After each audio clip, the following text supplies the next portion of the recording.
بسم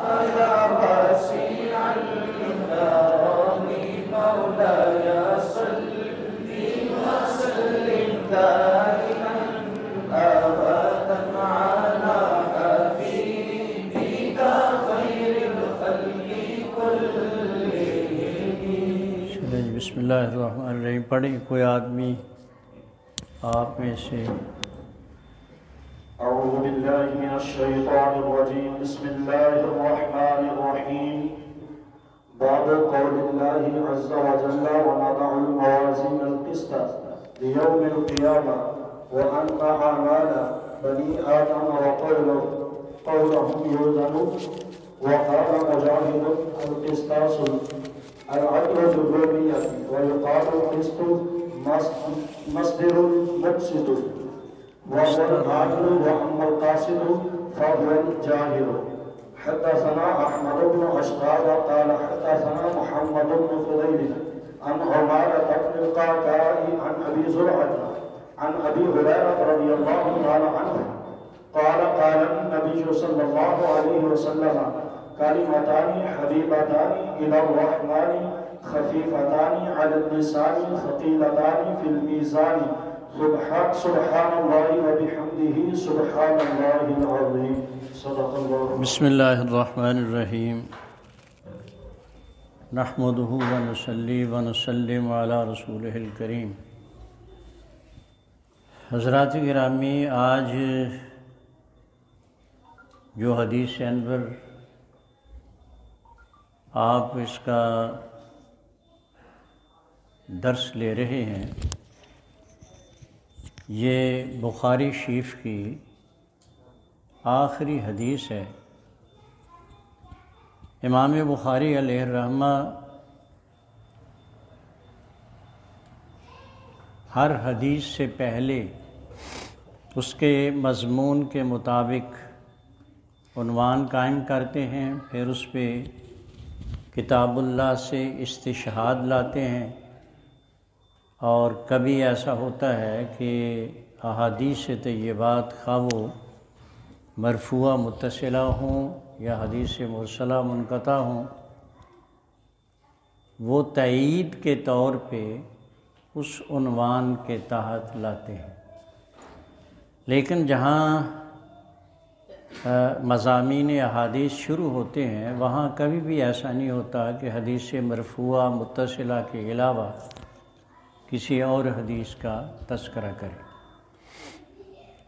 آج جس حدیث کا ہم تذکرہ کرنے چلے ہیں، اس کا عنوان قائم کرتے ہوئے امام بخاری علیہ الرحمہ نے اللہ عز و جل کے اس ارشاد کو جسے سورہ انبیاء میں تذکرہ کیا گیا ہے، رب تعالیٰ ارشاد فرما رہا ہے کہ وَنَضَعُ الْمَوَازِينَ الْقِسْطَ لِيَوْمِ الْقِيَامَةِ، کل قیامت کے دن ہم انصاف کے لیے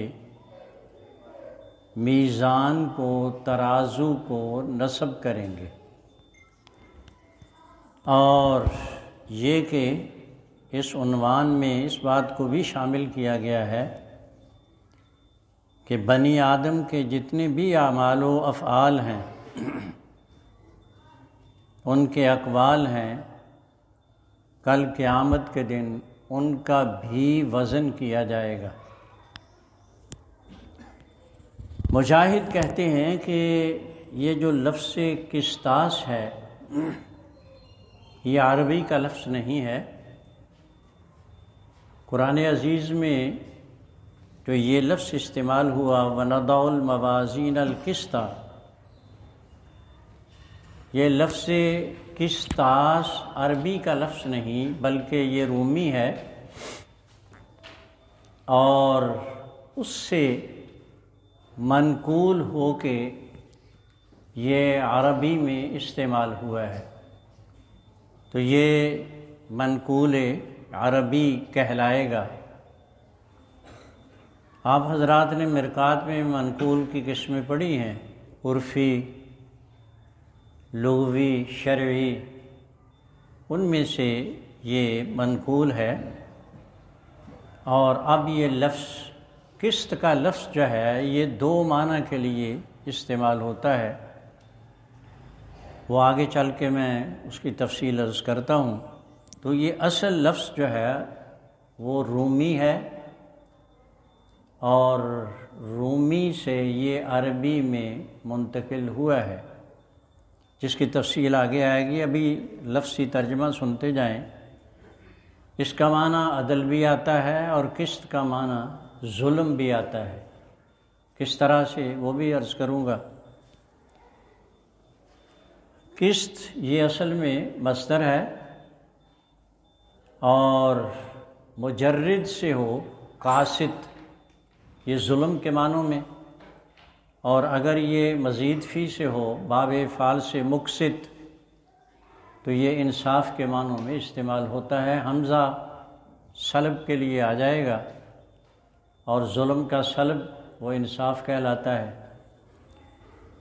اس کے بعد یہ بتایا جا رہا ہے کہ اما القاسط هو الجائر، جب یہ مجرد سے اسم فاعل ہوگا تو یہ ظلم کے معنوں میں استعمال ہوتا ہے۔ اس کے بعد یہ عنوان قائم کر کے اب حدیث لائے۔ امام بخاری علیہ الرحمہ اپنے شیوخ احمد ابن اشکاب اور دوسرے احباب سے، جن میں محمد ابن فضیل ہیں، اس کے بعد عمار ابن قعقع ہیں، ابی زرعہ ہیں، ابی ہریرہ رضی اللہ تعالیٰ عنہ سے روایت بیان کرتے ہوئے کہتے ہیں حضور اکرم صلی اللہ علیہ وسلم نبی مکرم کا ارشاد ہوا، کلمتان حبیبتان، دو جملے ایسے ہیں جو رب تعالیٰ جل مجدہ الکریم کو محبوب ہیں، رحمان کو محبوب ہیں، جن کی ادائیگی زبان پہ نہایت ہی آسان، اور کل قیامت کے دن جب میزان پہ ان کا وزن ہوگا تو یہ سب سے زیادہ ثقیل اور بھاری ہوں گے۔ اور وہ کون سی جملے ہیں؟ سبحان اللہ و بحمدہ سبحان اللہ العظیم۔ یہ مفہوم ہے اس حدیث انور کا، جس کا عنوان امام بخاری علیہ الرحمہ نے وَنَضَعُ الْمَوَازِينَ الْقِسْطَ لِيَوْمِ الْقِيَامَہ قائم کیا ہے۔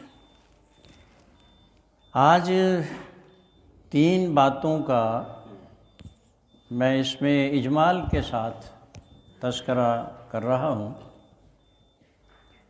سب سے پہلے تو آپ یہ بات ذہن میں رکھیں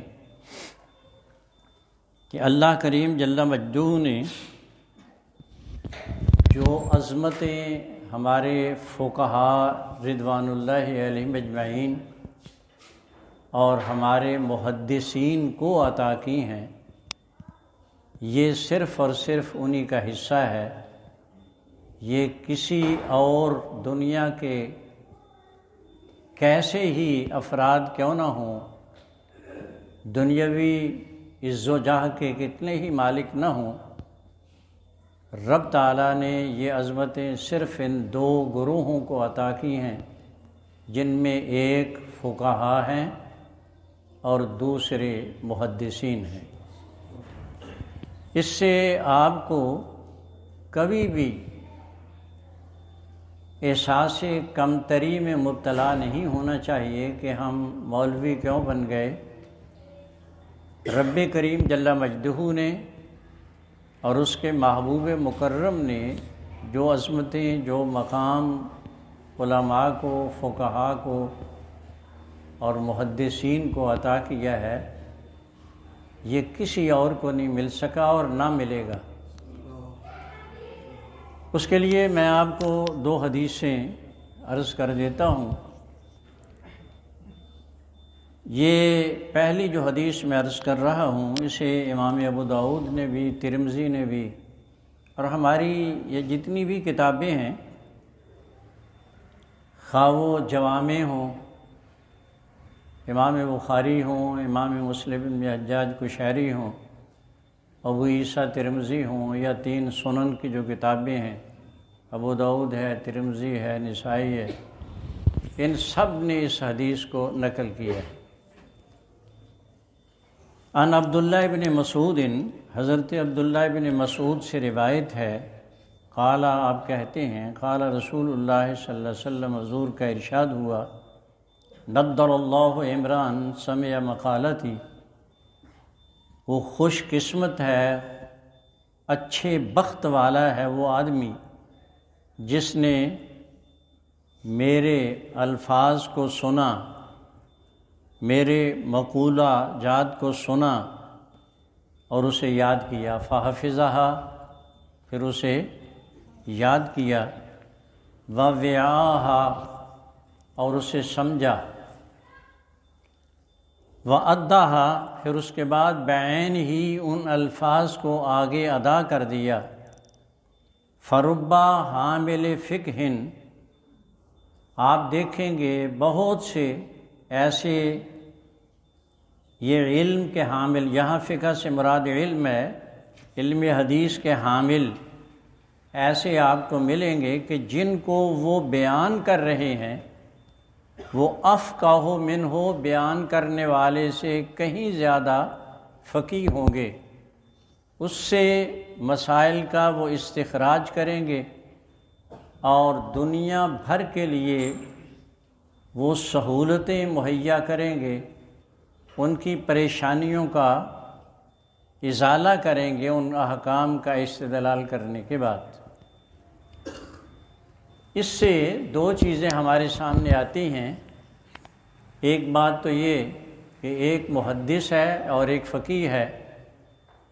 فقیہ کے بارے میں یہ بات ظاہر کی گئی کہ جو وہ کچھ جانتا ہے اس حدیث کے بارے میں وہ محدث نہیں جانتا، محدث نے الفاظ تو یاد کر لیے لیکن اس سے احکام کیا نکلتے ہیں، استدلال کیا ہوتا ہے، وہ دور کی خبر بھی شاید اس کی نہ رکھ سکے۔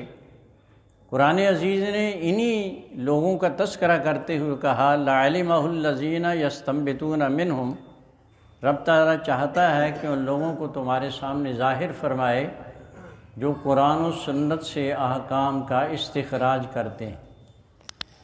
اس کے بعد ایک اور حدیث آپ کے لیے عرض کرتا ہوں، عن ابن عباس، حضرت عبداللہ ابن عباس سے رضی اللہ عنہما روایت ہے، قال آپ فرماتے ہیں، قال رسول اللہ صلی اللہ علیہ وسلم، حضور کا ارشاد ہوا، اللہم ارحم خلفائی، حضور فرماتے ہیں دعا مانگتے ہوئے ارشاد فرمایا، اللہ میرے جو خلیفہ ہوں گے ان پہ رحم فرمانا۔ قلنا، صحابہ کہتے ہیں کہ ہم نے بارگاہ مصطفی میں عرض کیا کہ یا رسول اللہ صلی اللہ علیہ من خلفاؤک، حضور آپ کے خلیفہ کون ہوں گے؟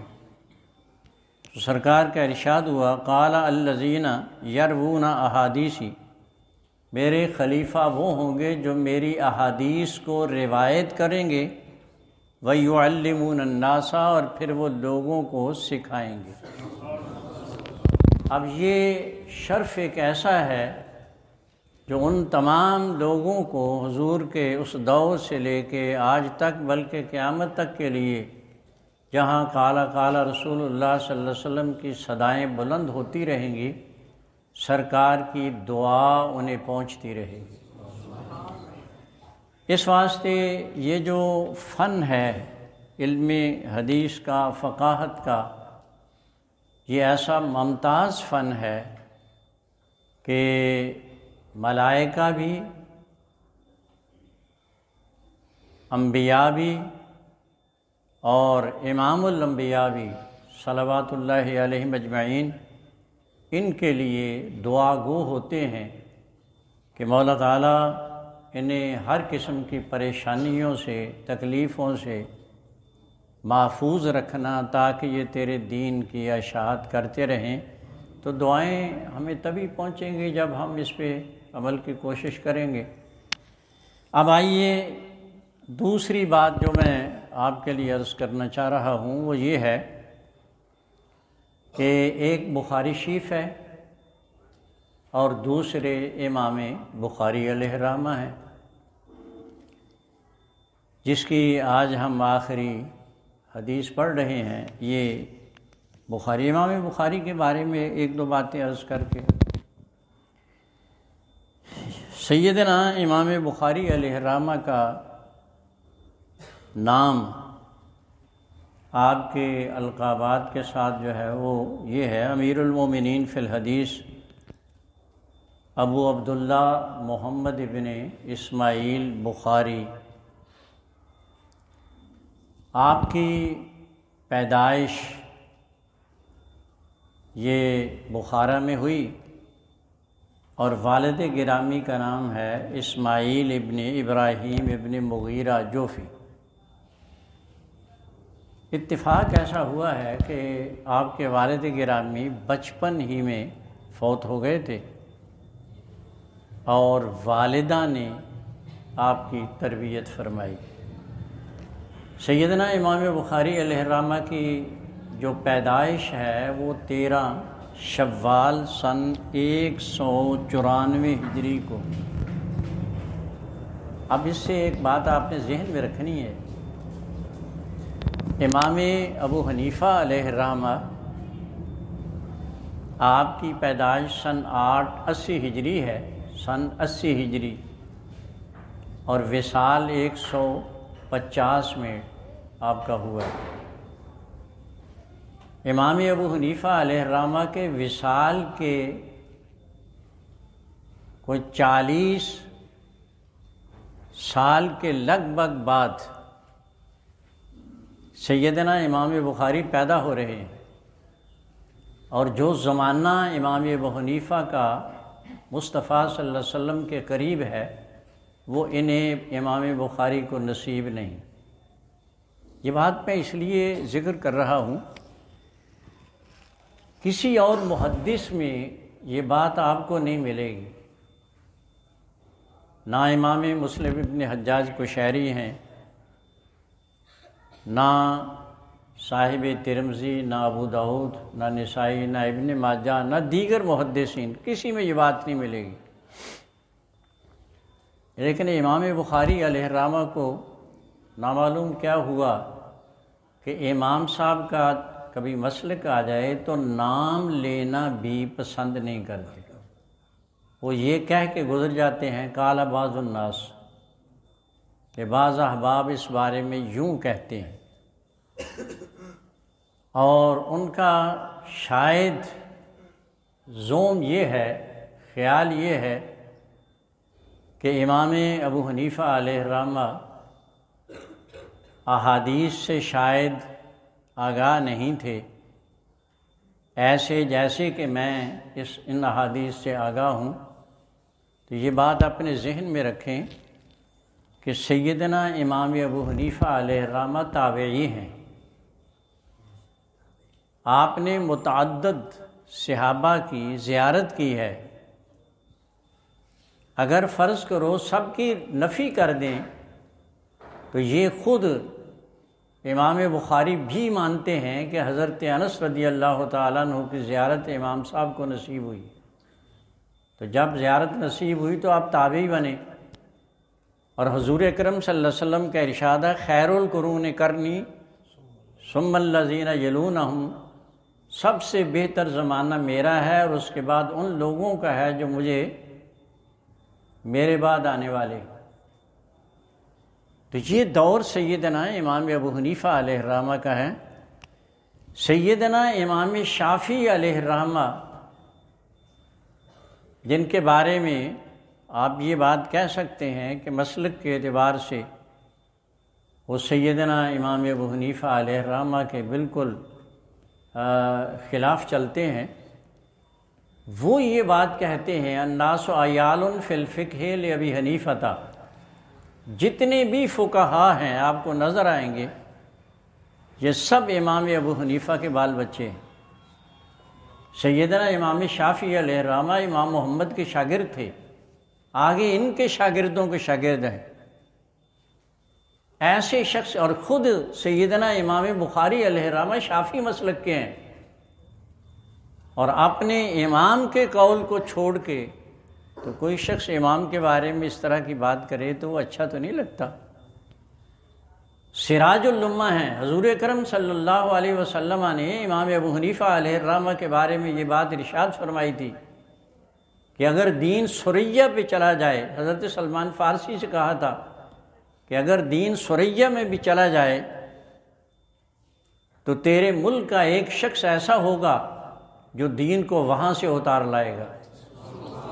اور وہ سب اتفاق کرتے ہیں کہ یہ پیشگوئی حضور سیدنا امام ابو حنیفہ علیہ الرحمہ کے بارے میں تھی۔ سراج امت کہلاتے ہیں۔ اس لیے یہ بات میں نے آپ کے لیے عرض کی ہے تاکہ آپ کو ذہن میں رہے۔ سیدنا امام بخاری علیہ الرحمہ انتہائی ذہین تھے، اس لیے امیر المومنین فی الحدیث کہلاتے ہیں۔ انتہائی، جس طرح سے آج کمپیوٹر ہے نا، کمپیوٹر، اس میں کوئی چیز فیڈ کر دیں آپ، 10 سال کے بعد بھی بٹن دبائیں گے تو جو کچھ فیڈ کیا ہے وہ سب سامنے آ جائے گا۔ امام بخاری علیہ الرحمہ آپ کے سامنے 10 بندے مختلف حدیثوں کا اختلاط کر کے کسی کی سند کسی متن سے ملا دی، کسی کا متن کسی سند سے ملا دیا، الفاظ میں ہیری پھیری کر دی، اور پھر امام بخاری سے پوچھتے تھے کہ یہ حدیثیں صحیح ہیں، تو آپ فرماتے تھے کہ نہیں، یہ جو سند بیان کی ہے اس حدیث کی نہیں، فلاں کی ہے، یہ متن اس سند کا نہیں بلکہ یہ فلاں سند کا ہے۔ اس طرح سے آپ کا ذہن تھا۔ اتفاق ایسا ہوا کہ بچپن میں آپ کی بینائی چلی گئی، والدہ بڑی پریشان ہوئی، عابدہ زاہدہ تھی، راتوں کو اٹھ کے بارگاہ رب العزت میں سجدہ ریز ہو کر دعائیں مانگتی تھی امام بخاری علیہ الرحمہ کی بینائی کے لیے۔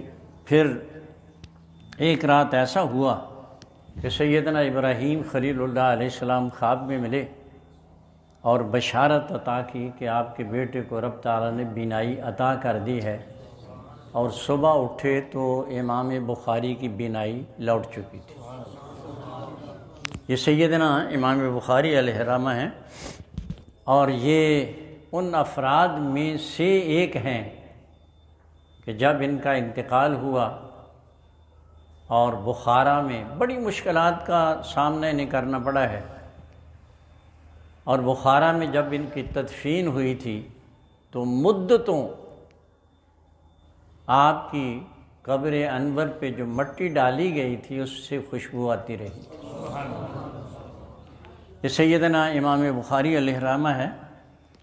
اس کے بعد میں آپ کے لیے بخاری شریف کے بارے میں 2-1 باتیں عرض کر دیتا ہوں۔ بخاری شریف کا جو اصل نام ہے، ہم تو بخاری شریف کہتے ہیں، اس کا اصل نام جو ہے وہ ہے الجامع الصحیح المسند المختصر من امور رسول اللہ صلی اللہ علیہ وسلم سننہ و ایامہ۔ یہ آپ کا بخاری شریف کا پورا نام ہے۔ سیدنا امام بخاری علیہ الرحمہ نے اس کتاب کو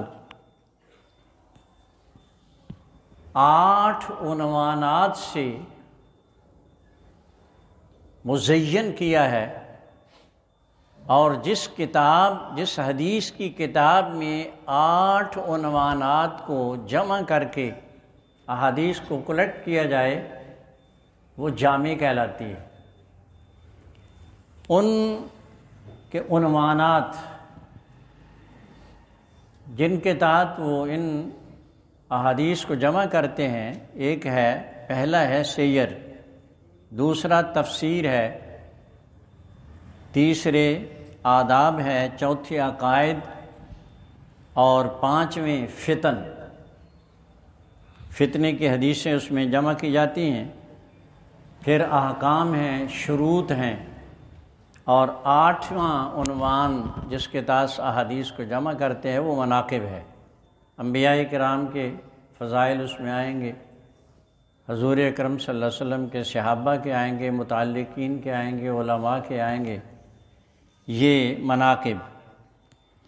امام بخاری علیہ الرحمہ نے 8 لاکھ احادیث جو صحیحہ، مرفوعہ، متصلہ آپ کو یاد تھی، بمے جر و تعدیل کے، ان میں سے آپ نے جن احادیث کا انتخاب کیا ہے بخاری شریف کے لیے، ان کی تعداد جو کل بنتی ہے وہ 7397 ہے، 7397 ہے۔ آپ کی عادت یہ تھی کہ جب بھی کسی حدیث کو اپنی فائل میں نقل کرنا چاہتے تھے تو پہلے غسل کرتے، اس کے بعد آپ 2 نفل پڑھتے، پھر استخارہ کرتے، اور پھر جب اشارہ ملتا تو اس حدیث کو آپ اپنی کتاب میں لکھ دیتے۔ اس طرح سے آپ نے 6 سال پورے صرف کیے ہیں بخاری شریف کی ان احادیث کو جمع کرنے میں۔ تو اس کی اہمیت آپ سمجھ لیں۔ ایک وقت تھا جب امام شافعی علیہ الرحمہ فرمایا کرتے تھے کہ اصح الکتب بعد کتاب اللہ الموطا، قرآن عزیز کے بعد سب سے صحیح تر کتاب جو جمع کی گئی وہ موطا امام مالک ہے، لیکن یہ اس وقت کی بات تھی جب امام بخاری علیہ الرحمہ بخاری کے اس مجموعے کو سامنے نہیں لائے تھے، اور جب پھر بخاری شریف سامنے آئی ہے تو اس وقت پوری امت کے علماء نے یہ بات اتفاق رائے سے کہی تھی کہ اصح الکتب بعد کتاب اللہ البخاری، اللہ عز و جل کی کتاب کے بعد سب سے صحیح ترین نسخہ اگر دنیا میں کوئی آپ کو ملے گا تو وہ کتاب ہے جسے امام بخاری علیہ الرحمہ نے جمع کیا۔ یہ چند ایک باتیں بخاری شریف اور مصنف بخاری کے بارے میں تھیں۔ اب آئیے جو آج عنوان امام بخاری علیہ الرحمہ کا قائم کردہ اور اس کے ضمن میں حدیث لائے ہیں، ہم اس کے بارے میں تھوڑی سی بحث کر لیتے ہیں۔ امام بخاری علیہ الرحمہ نے جس حدیث کو نقل کرنے کے لیے عنوان قائم کیا ہے وہ ہے نضع الموازین القسط لیوم القیامہ، قیامت کے دن ہم انصاف کے لیے میزان کو نصب کریں گے۔ اور پھر اس کے بعد اگلا عنوان جو قائم کیا وہ یہ تھا کہ اعمال بنی آدم کا کل قیامت کے دن اور ان کے اقوال کا، ان کے افعال کا وزن ہوگا،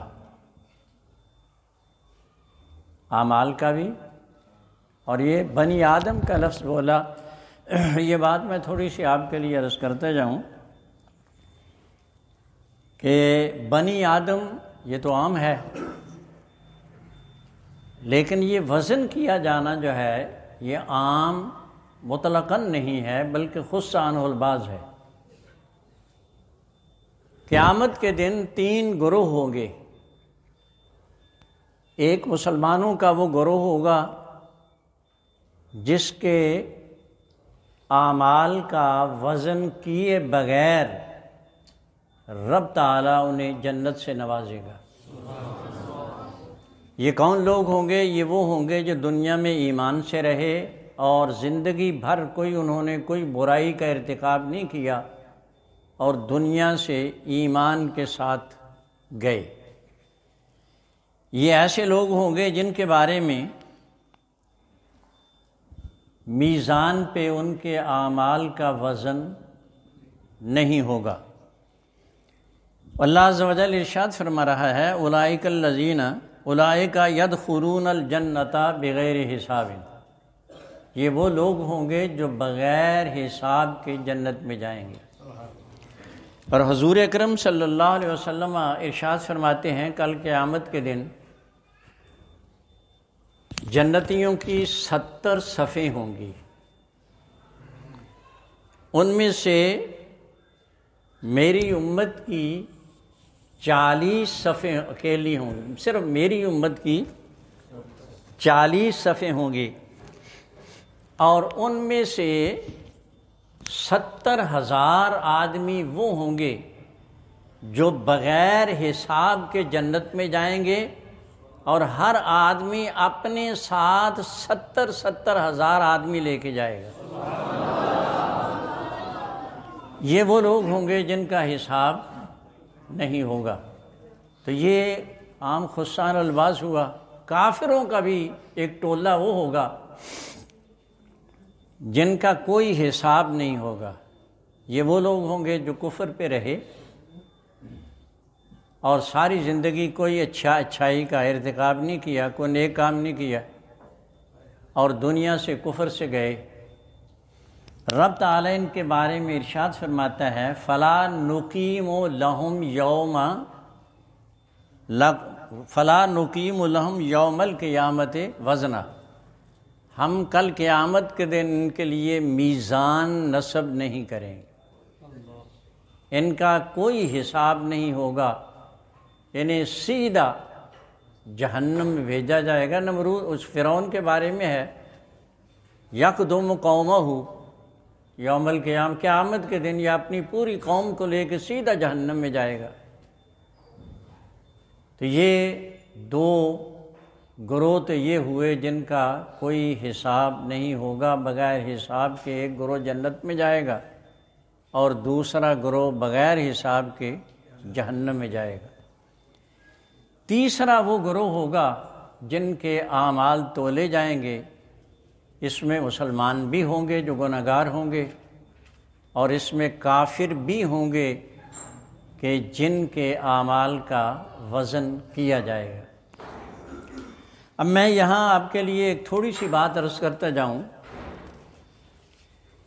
کہ یہ جو احباب جن کے اعمال کا وزن کیا جانا ہے، ان کے بارے میں معتزلہ، آپ حضرات نے واصل کا وہ جو ان کا سربراہ تھا وہ قول پڑھا ہوگا کہ یہ کل قیامت کے دن جو کہا جاتا ہے کہ میزان قائم ہوگی، اس کی کوئی اصل نہیں، جبکہ قرآن عزیز کی نص ہے۔ رب تعالیٰ جل مجدہ الکریم ارشاد فرماتا ہے الوزن یومئذ الحق، کل قیامت کے دن وزن کا کیا جانا، اعمال کے وزن کا کیا جانا یہ حق ہے، ثابت ہے۔ ان کی دلیل یہ ہے، یہ بات یہ کہتے ہیں معتزلی کہ اعمال اور افعال یہ آراز ہیں، جوہر اور عرض آپ نے پڑھا ہوگا، یہ آراز ہیں، اور آراز کا خارج میں وجود نہیں ہوتا۔ آپ نے ایک کام کیا ختم ہو گیا، آپ نے ایک بات کہی ختم ہو گئی، خارج میں ان کا کوئی وجود نہیں ہوتا۔ جب خارج میں ان کا کوئی وجود نہیں ہے تو پھر عمل کیسا، یہ اس کا وزن کیسا ہے؟ اس لیے وہ یہ بات کہتے ہیں کہ ایسا نہیں ہے۔ لیکن خالق کائنات جل مجدہ الکریم قادر ہے، وہ آراز کو وجود عطا کرنے پہ قدرت رکھتا ہے، اس لیے ایسا ہوگا کہ آراز کو وجود بخشا جائے گا اور پھر ان کا وزن ہوگا۔ ایسا نہیں ہے کہ ہم کہیں کہ آراز کا چونکہ وجود نہیں تو اس کا وزن نہیں۔ میں اس کے لیے دلیل کے طور پہ ایک حدیث آپ کے سامنے عرض کرتا ہوں۔ ترمذی میں ایک حدیث ہے، قیامت کے دن جب میزان نصب ہوگا تو ایک بندے کو لایا جائے گا، اللہ عز و جل اس کی 99 فائلیں ہوں گی، آپ اسے فائل سے تعبیر کر لیں، 99 فائلیں ہوں گی، اور انہیں اس طرح سے تا حد نگاہ بچھا دیا جائے گا، اور اس بندے سے کہا جائے گا کہ ان سب کو پڑھ دیکھ لے کہ ہم نے تیرے ساتھ کوئی زیادتی تو نہیں کی، تو نے کام کیا ہو اور ہم نے نہ لکھا ہو، اور کوئی کام کیا ہو نہ لکھا ہو اور نہ کیا ہو تو لکھ دیا ہو۔ اب وہ بندہ بارگاہ رب العزت میں عرض کرے گا کہ مولا کریم کوئی ایسا عمل نہیں ہے کہ میں نے کیا نہ لکھا ہو، نہ کیا ہو تو لکھ دیا ہو۔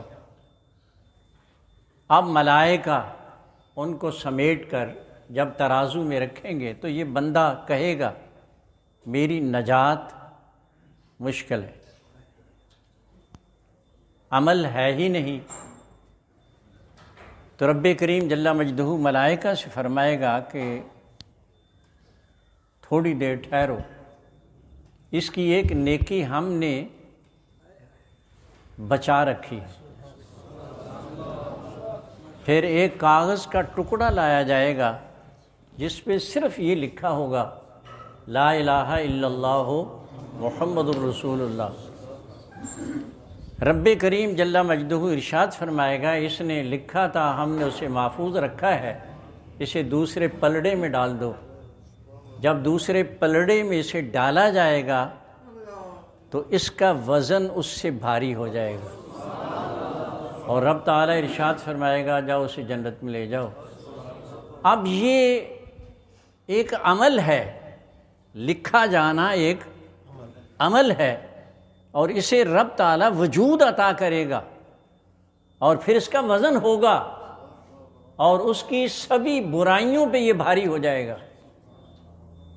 جس کا معنی یہ ہے کہ رب تعالیٰ قادر ہے کہ اعمال جو عرض ہیں انہیں جوہر کا جسم عطا کر کے، اسے جوہر میں بدل کے، جسم عطا کر کے اس کا وزن کروا دے۔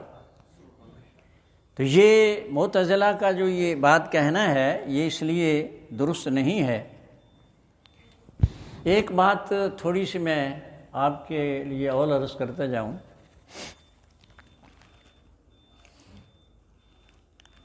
بعض حضرات یہ بات کہتے ہیں، بعض حضرات یہ بات کہتے ہوئے سنے گئے ہیں، لکھا ہے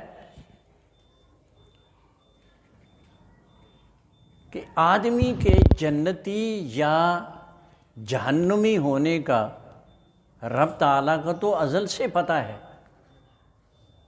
اس کا علم واجب ہے، اس کی ذات واجب الوجود ہے، اور اس کی جملہ صفات واجب ہیں، اور واجب وہ ہوتا ہے لا بدایہ ولا نہایہ، نہ اس کی کوئی ابتدا ہوتی ہے نہ انتہا ہوتی ہے، الان کما کان۔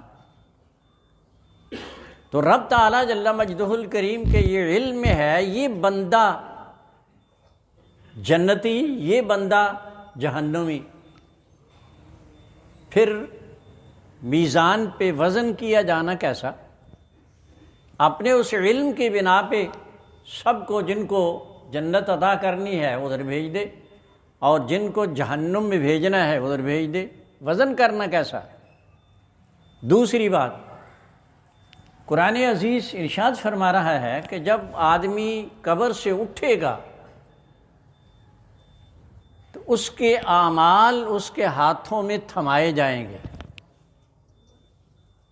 فَأَمَّا مَنْ أُوتِيَ كِتَابَهُ بِيَمِينِهِ فَسَوْفَ يُحَاسَبُ حِسَابًا يَسِيرًا، جس کے دائیں ہاتھ میں نامہ اعمال تھما دیا گیا وہ اس کا حساب آسان ہو جائے گا، اور جس کا بائیں ہاتھ میں نامہ اعمال تھمایا جائے گا وہ پکڑا جائے گا۔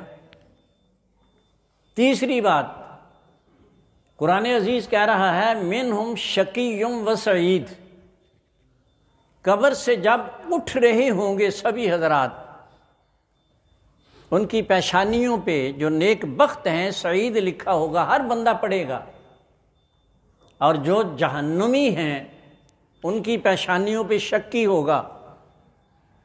تو جب یہ سب باتیں طے شدہ ہیں تو یہ حساب اور میزان، اس کا تولا جانا ترازو میں اعمال کا، یہ کیسا؟ یہ اصل میں اتمام حجت کے لیے ہے۔ رب تعالیٰ تو سب جانتا ہے، بندہ یہ نہ کہے کہ یا اللہ میں نے یہ کام کیا تھا اس کا صلہ نہیں ملا، یا اللہ میں نے یہ برائی کی نہیں تھی اس کی وجہ سے مجھے سزا کیوں؟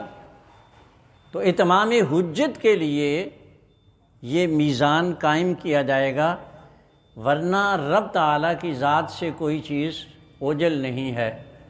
جب آدم علیہ السلام کے دونوں کندھوں سے وہ مخلوق کو پیدا کیا گیا تھا اور دائیں طرف والوں کے لیے کہا تھا ہؤلاء للجنہ ولا ابالی، یہ جنتی ہیں مجھے کوئی فکر نہیں پرواہ نہیں، بائیں والوں کے لیے کہا یہ جہنمی ہے مجھے فکر نہیں پرواہ، یہ تو فیصلہ اسی وقت ہو گیا تھا۔ یہ اتمام حجت کے لیے سب کچھ ہوگا۔ اس کے بعد حدیث کی سند ساتھ ساتھ ہی یہ باتیں میں عرض کرتا جاتا ہوں۔ حدیث کی سند شروع ہوتی ہے تو ایک بات اپنے ذہن میں رکھیں کہ یہ جو حدیث ہے، کلمتان حبیبتان الی الرحمن اور خفیفتان علی اللسان ثقیلتان فی المیزان، اس حدیث کے جو الفاظ ہیں اس کے نقل کرنے والے دو صحابہ ہیں رضوان اللہ علیہم اجمعین۔ ایک حضرت ابی ہریرہ سے ہے اور جو دوسری حدیث ہے وہ حضرت ابو ذر سے ہے رضی اللہ عنہما۔ سیدنا ابی ہریرہ رضی اللہ تعالیٰ عنہ سے جو حدیث آتی ہے اس میں جو صیغہ استعمال ہوا ہے وہ ہے حدثنی کا۔ یہ مفرد کا صیغہ، حدثنی رسول اللہ صلی اللہ علیہ وسلم، مجھے سرکار دو عالم صلی اللہ علیہ وسلم نے یہ بات بیان فرمائی۔ اور جو ابو ذر سے ہے وہاں جو جملہ استعمال ہوا ہے وہ جمع کا ہے، حدثنا کا ہے۔ تو یہ کہیں الجھ نہ جائیں کہ یہ حدیثوں میں آپس میں کوئی تضاد ہو گیا، ایسا نہیں ہے، بلکہ بعض صحابہ رضوان اللہ علیہم اجمعین ادباً اپنے جس ساتھی سے کوئی حدیث روایت کرتے تھے تو وہ لفظ حدثنا زیادہ استعمال کرتے تھے۔ سیدنا ابی ہریرہ رضی اللہ تعالیٰ عنہ کو جب یہ حدیث بیان ہوئی ان کے لیے تو وہ اس وقت اصل میں تھے اکیلے، ان کے ساتھ اس وقت سننے والا دوسرا تھا کوئی نہیں، تو انہوں نے پھر اس کو نقل کرتے ہوئے حدثنی کہا ہے۔ تو یہ بات اپنے ذہن میں رکھنی ہے۔ ایک بات سند کے بارے میں، اور اس میں ایک لفظ آتا ہے اشکاب۔ یہ اشکاب کا لفظ جو ہے نا، اشکاب یہ عجمی ہے اور اسے عرب میں منتقل کیا گیا ہے، جیسے میں نے پہلے ابھی عرض کیا آپ کے لیے، یہ منقول شرعی کہلاتا ہے اور یہ غیر منصرف ہے۔ وہ عجمی چونکہ ہے اس واسطے یہ ایک علم ہے اور ایک عجمہ ہے، اس کی وجہ سے یہ غیر منصرف ہے۔ اب ایک مسئلہ ذہن کے اندر ایک سوال کھٹکتا ہے،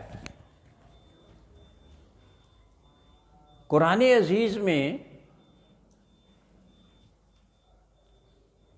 یہ بات موجود ہے، آپ پڑھتے ہیں انا انزلنا القرآن عربیہ، کہ ہم نے قرآن عزیز کو لسان عربی میں نازل کیا۔ اور یہ جو الفاظ، بہت سے یہی لفظ نہیں ہے بلکہ ایسے بہت سے الفاظ ہیں، عجمی الفاظ ہیں جو کہ قرآن عزیز میں موجود ہیں۔ آپ نے جلالین میں ان کی نشاندہی پڑھی ہوگی۔ اب قرآن عزیز جب کہہ رہا ہے کہ ہم نے قرآن کو عربی میں نازل کیا ہے تو پھر یہ اس کی صداقت مجروح نہیں ہوتی؟ وہ تو کہہ رہا ہے کہ عربی میں نازل کیا اور یہ عجمی الفاظ اس میں موجود ہیں۔ تو تو یہ بات میں آپ کے لیے عرض کروں کہ یہ بعض اوقات ایسا ہوتا ہے کہ للاکثر حکم الکل، اکثر کو دیکھتے ہوئے کل پہ حکم لگا دیتے ہیں، اور یہاں چونکہ اکثر عربی ہے اس واسطے اسے عربی کا نام دیا گیا ہے۔ اب عنوان میں ایک لفظ استعمال ہوا قسطاس، اس کے بارے میں نے ابھی تھوڑی سی عرض بھی کر دی ہے۔ یہ قسط مصدر ہے، اور آپ نے اوپر یہ بات پڑھی ہے موازین القسط، ایسے ہی ہے نا؟ اب موازین موصوف ہے، یہ میزان کی جمع ہے، اصل میں موزان تھا، اور واو ماقبل مکسور، اس کو یا سے بدلا ہے تو میزان بنا، اور اس کی جمع موازین آئی، تو جب یہ جمع ہے تو اس کا وصف کیا ہوا؟ قسط، اور قسط مفرد ہے، اور جمع کا وصف بھی جمع ہوتا ہے، مفرد نہیں آتا۔ یہ بات سمجھ میں آ رہی ہے؟ تو یہ جو قسط ہے، قسط یہ اصل میں مصدر ہے، اور مصدر کی جمع نہیں آتی، بلکہ قلیل کثیر سب کے لیے مفرد ہی استعمال ہوتا ہے۔ ایک جواب تو یہ دیا گیا، دوسرا جواب یہ دیا گیا ہے کہ اس کا مضاف محذوف ہے، اور وہ ذوات ہے، اصل میں تھا ذوات القسط، اب وہ ذوات جمع ہے، اور وہ وصف بنتا ہے کس کی؟ موازین کی، تو جمع کا وصف جمع ہی ٹھہرا، نہ کہ مفرد۔ اور یہ کہ قسط کے بارے میں نے ابھی آپ کو یہ بھی بات واضح کر دی کہ جب یہ مجرد ہوگا، قاسط اسم فاعل قاسط آئے گا اس سے، یہ ظلم کے معنی میں، فَأَمَّا الْقَاسِطُونَ فَكَانُوا کیسے لِجَهَنَّمَ حَطَبًا، ظالم جو ہوں گے یہ جہنم کا ایندھن بنیں گے۔ اور اگر یہ مقسط ہو باب فعل سے، اسم فاعل کا صیغہ، تو انصاف کے معنوں میں، اس کا تذکرہ بھی قرآن عزیز نے کیا ہے۔ اما القاسطون، کہ یہ جو قاسطین مل قاسطون ہے وہ بھی، اور واللہ یحب المقسطین، اللہ تعالیٰ انصاف کرنے والوں کو پسند فرماتا ہے۔ تو یہ بات اپنے ذہن میں رکھنی ہے کہ یہ دونوں معنوں کے لیے استعمال ہوتا ہے، لفظ قسط دونوں معنوں کے لیے استعمال ہوتا ہے، اس کا معنی ظلم بھی ہے اور اس کا معنی انصاف بھی ہے۔ مزید فی چلا جائے گا، مزید فی میں تو انصاف معنی ہو جائے گا، اور مجرد میں آ جائے گا تو اس کا معنی کیا ہوگا؟ ظلم ہوگا۔ اس کے بعد یہ بات بتائی جا رہی ہے لیوم القیامہ، کیا لفظ استعمال ہوا ہے؟ لیوم القیامہ۔ اب یہ لام جو ہے نا، لام یہ فی کے معنوں میں ہے، اے فی یوم القیامہ، قیامت کے دن، یہ صلے کا نہیں ہے بلکہ کیا ہے؟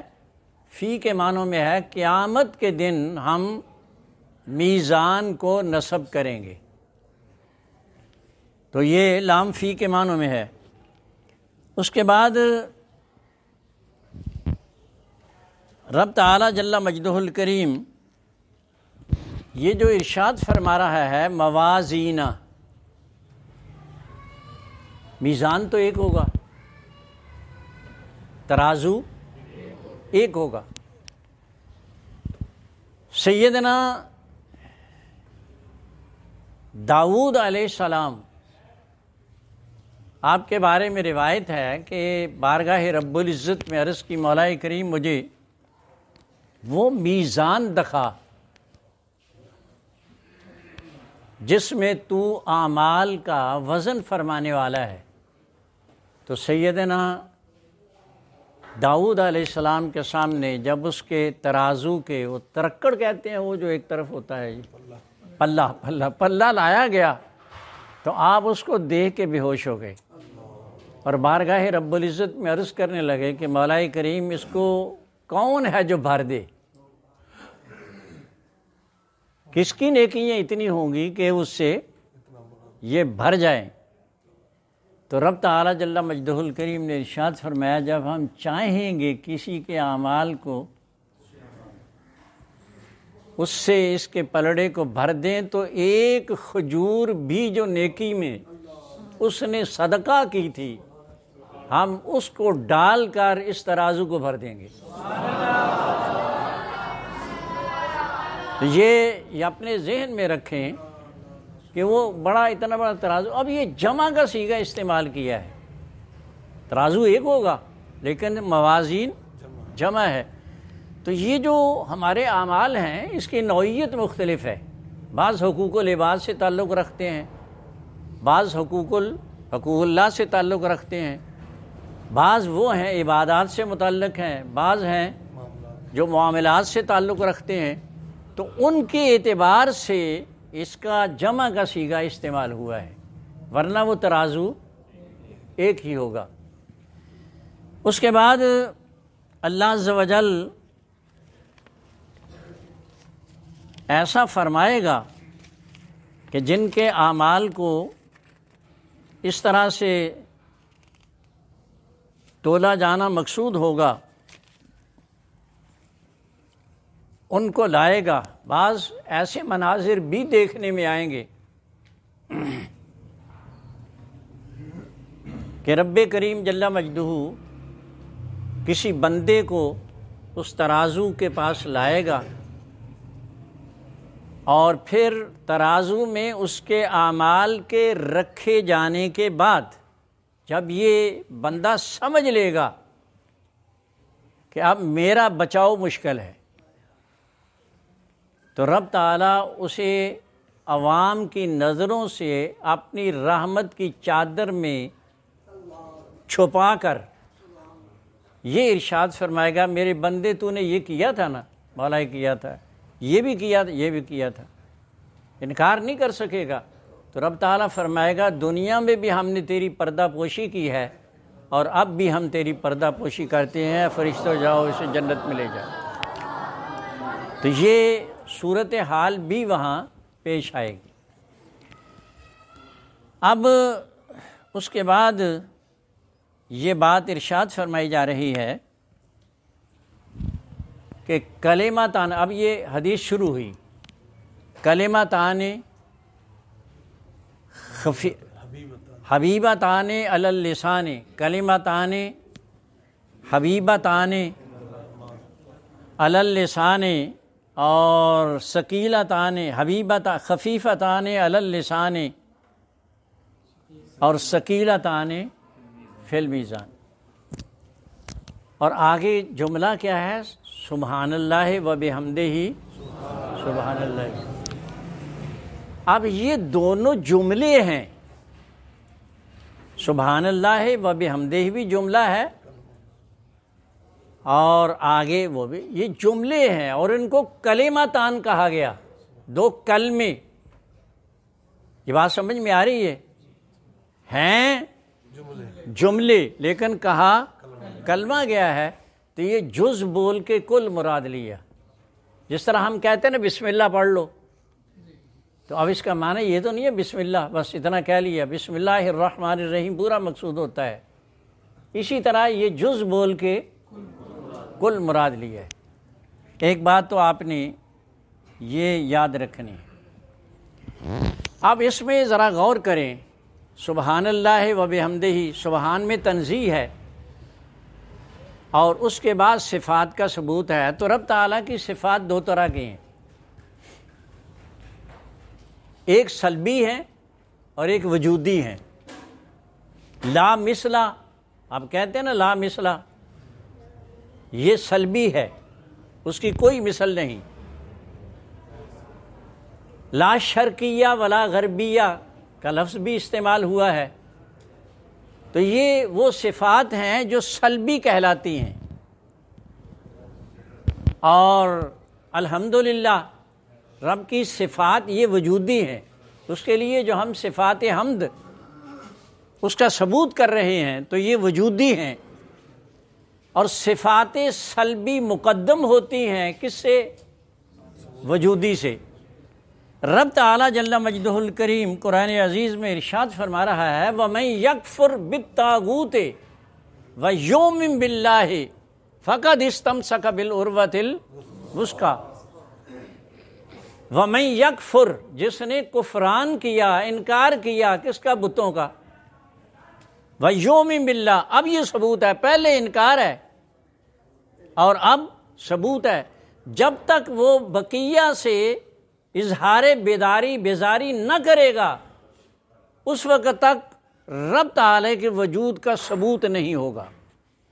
ثبوت کے لیے پہلے ماوراء سے غیر الہ سے بیزاری کا اظہار کرے اور پھر جا کر ثبوت کرے تو ایمان کا ثبوت ہوگا۔ تو یہ بات کہی گئی، اسی لیے کسی نے یہ بات کہی تھی کہ وہ ایک شعر ہے،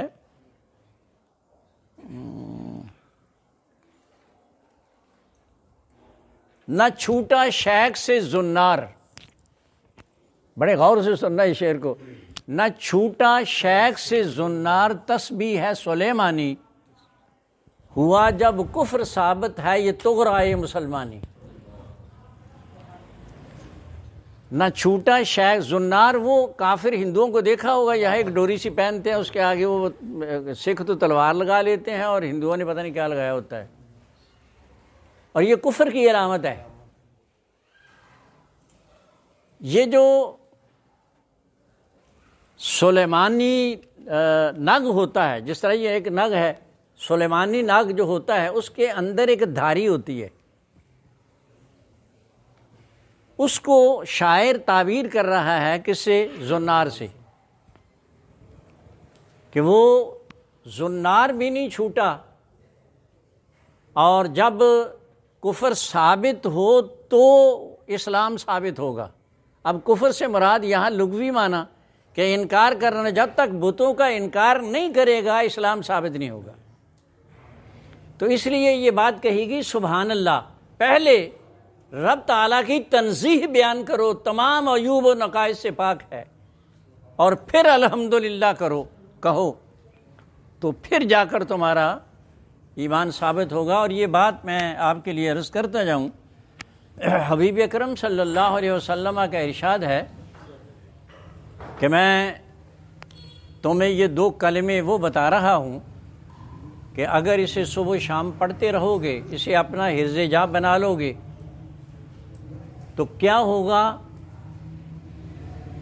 کل قیامت کے دن جس میزان کے بارے میں تم سن چکے ہو کہ وہ بھرنا مشکل ہو جائے گا، وہ یہ ایسے کلمے بتا رہا ہوں کہ جب اس کو وظیفہ بنا لو گے تو کل قیامت کے دن دیکھو گے تمہاری نیکیوں سے میزان بھر گیا ہے۔ اور وہ یہ کلمات ہیں سبحان اللہ و بحمدہ۔ اللہ تعالی ہمیں توفیق عطا فرمائے۔ وقت میں نے آپ کا کافی سارا لے لیا، ارادہ یہ تھا 10-15